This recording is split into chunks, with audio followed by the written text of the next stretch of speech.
Balaguer inicia l'excavació del pou de gel situat al costat de la muralla.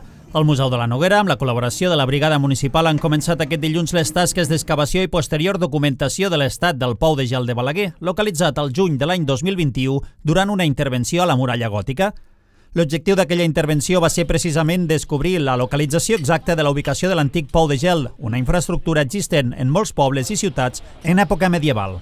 Les tasques van permetre localitzar l'accés a través del qual es dipositava el gel a l'interior del pou. Aquest passadís estava ple de runa i no es va poder determinar on començava la zona d'emmagatzematge del pou.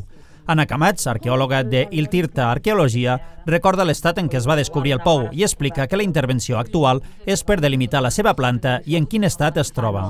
Es va fer unes intervencions i van descobrir un túnel que portava fins al pou de gel. El que passa és que el túnel estava, tot i que l'estructura estava ben conservada, estava ple de runa.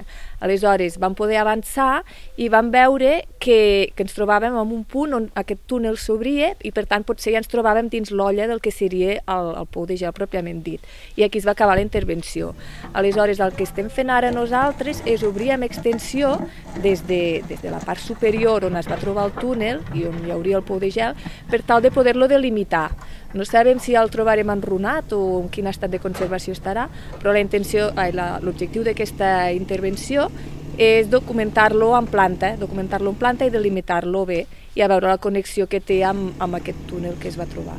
Doncs avui hem començat excavant amb una màquina retroexcavadora, que és la que farem servir per treure tots els nivells superficials. Estarem uns dies amb la màquina fins a trobar l'estructura i llavors sí que excavarem a nivell manual i la intervenció s'allargarà unes 2 setmanes.